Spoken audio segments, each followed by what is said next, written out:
La palabra de Dios de este domingo nos lleva a meditar algo que es en la Biblia absolutamente común y que tiene que ver con ese amor de predilección que Dios tiene por los pobres. El amor por los pobres, tanto en el Antiguo Testamento como en el Nuevo Testamento, es transversal. Todos los libros del Antiguo Testamento le dan al pobre en el corazón de Dios el lugar preferencial. Y cuando llega la plenitud de los tiempos, que el mismo Dios baja al mundo, en la persona de Jesús de Nazaret, el Verbo de Dios hecho hombre, Jesús hace exactamente lo mismo. Tiene una mirada de predilección, una atención especial, diríamos una sensibilidad muy especial por los pobres, por lo cual no nos queda más que concluir que los pobres son los privilegiados de Dios. Lamentablemente no sucede así con los seres humanos, ¿verdad? Para los seres humanos, especialmente aquellos que tienen en abundancia, los pobres no son los privilegiados, sino los despreciados, los excluidos, los marginados. Y en el estamento político los pobres son los utilizados, los explotados, los manipulados en toda forma para la obtención del beneficio político mezquino que tiene que ver con plata y con poder ganado a costa del sufrimiento de los pobres. Por lo cual la humanidad está muy mal parada ante Dios, ¿no? Porque si verdaderamente los pobres tienen la mirada de privilegio de Dios, ¿cómo no lo vamos a tener nosotros, los que en nombre de Dios hablamos tantas veces, rezamos, meditamos la palabra de Dios y permanecemos indiferentes frente a la situación del pobre? Veamos lo que sucede en la primera lectura con la viuda de Sarepta. Se está muriendo de hambre con sus hijos. Se le había acabado todas las provisiones y había una sequía horrenda, por lo cual ella sabía que no tenía esperanzas. Pero Dios, que no se olvida de los pobres y queda de manifiesto esto en la primera lectura, le envía su profeta, Elías, quien como quien no quiere la cosa, entabla este diálogo y le pide a esta mujer humilde, que era viuda además, ¿no es cierto?, que lo alimente, sabiendo seguramente el profeta que la viuda no tenía nada para compartir, o mejor dicho, tenía muy poquito para compartir. Y cuando el profeta le hace el pedido, primero del agua y después de un poco de pan, ahí se manifiesta cuál es verdaderamente el corazón de los pobres y cuál es el corazón de Dios, ¿no? Porque muy bien ella podría decir, no tengo nada, pero sabía que tenía un poquito y que lo poquito que tenía lo podía compartir. Y por eso le dice al profeta que lo poquitito que tiene en ese tarro y en ese frasco de aceite lo va a compartir, aunque eso signifique después la muerte de ella y de sus hijos. El profeta, sin embargo, en nombre de Dios hablando, le dice, prepara tranquila ese pan, dame primero a mí, después prepáralo para tus hijos, porque ese tarro no se vaciará, ni tampoco ese frasco. Y así fue. Y queda entonces en evidencia cómo Dios mira a los pobres y actúa su providencia en los pobres, necesitando siempre de la mediación de aquellos que como mensajeros tenemos que llevarle este mensaje a los pobres. Pero claramente en nuestro contexto el mensaje que le damos a los pobres no tiene que ser solamente un mensaje en relación a la providencia de Dios que está garantizada. Claramente hoy se nos exige dar desde nuestra pobreza, dar desde lo poco o mucho que tenemos, poner en práctica el compartir, porque vivimos en una sociedad que lamentablemente nos induce al egoísmo, a pensar solo en nosotros y a cerrarnos a esa acción solidaria y de caridad que seguramente le haría bien a tantos. ¿Cuántas viudas de Sarepta vivirán a la vuelta de la esquina de nuestras casas? ¿Cuántas viudas de Sarepta serán nuestros vecinos o vecinas que a lo mejor están pasando hambre, a lo mejor no tienen nada para comer y están allí esperando la acción providencial de Dios que nosotros no permitimos? Porque nosotros sabemos que la providencia de Dios se hace presente a través de los hermanos, a través de la mano que abrimos para compartir. Así que pensemos, ¿no? Pensemos cómo está la dimensión del compartir y también la mirada sensible socialmente frente a la necesidad de los pobres para acudir presurosos a ayudarlos. Eso le agrada a Dios.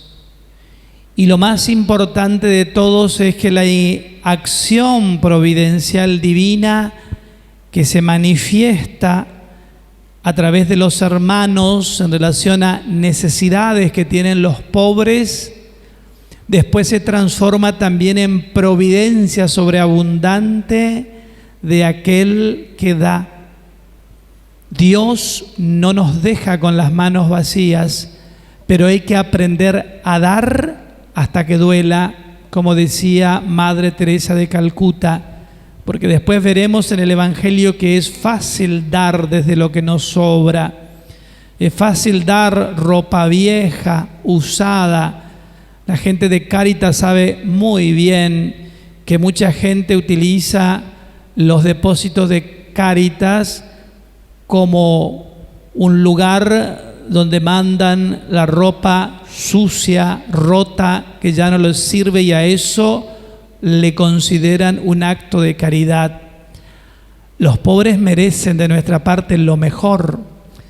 Qué fácil que es dar un vaquero roto, un zapato roto, una ropa, digamos, totalmente arruinada, que ya no me sirve. Ahora, cuando tengo que dar desde lo que yo uso y me sirve y me gusta, y entonces desprenderme en un acto de amor hacia el prójimo, ese es verdaderamente el acto y la caridad que agrada a Dios, no el montón de ropa sucia y rota, mugrienta, que los de Cáritas tienen que tirar al tacho de la basura. ¿Para qué dar así? No sirve. Es ofensivo para Dios y es ofensivo para los pobres que tienen dignidad, ¿verdad? Por eso es que la acción providencial funciona cuando esa acción de caridad nace de un corazón que ama, nace de un corazón que cree en Dios y que confía en Dios y que ama también a los pobres. Allí sobreabunda para los pobres y para el que da. Esa es la manera en cómo Dios obra su providencia, pero la caridad tiene que ser caridad genuina y verdadera, acto acto de amor generoso y de desprendimiento hasta que nos duela, ¿verdad? Creo que eso es lo que Jesús quiere decirnos en el Evangelio cuando, mirando el tesoro del templo donde colocaban las donaciones, se da perfectamente cuenta Jesús que los ricos daban mucho, ¿no es cierto? Pero claramente de lo que les sobraba. No había allí acto de sacrificio y de desprendimiento, porque, como decía, es fácil dar cuando ya no sirve o cuando nos sobra. El acto de caridad genuina y verdadera es un acto de amor que uno lo hace también con sacrificio. Y por eso es que destaca el gesto de la viuda, porque la viuda representa en primer lugar, digamos, una persona pobre. En la Biblia, los más pobres entre los pobres eran las viudas, porque una vez que moría el marido quedaban solas, de alguna manera abandonadas, sin el sostén que les garantizaba el techo, la comida, etc. Y esta viuda entonces va al templo y da las únicas 2 monedas que tenía en un gesto de total confianza en la providencia divina y en un gesto de total amor hacia Dios. Por eso es que tenemos que tener esas 2 actitudes a la hora de dar. Una fe incondicional en la providencia divina y que esa acción sea un acto genuino y verdadero de amor. Hay tantos testimonios, ¿no?, de cómo cuando uno da hasta lo que no tiene, después Dios te lo devuelve y con sobreabundancia. Pero hay que confiar en la providencia divina.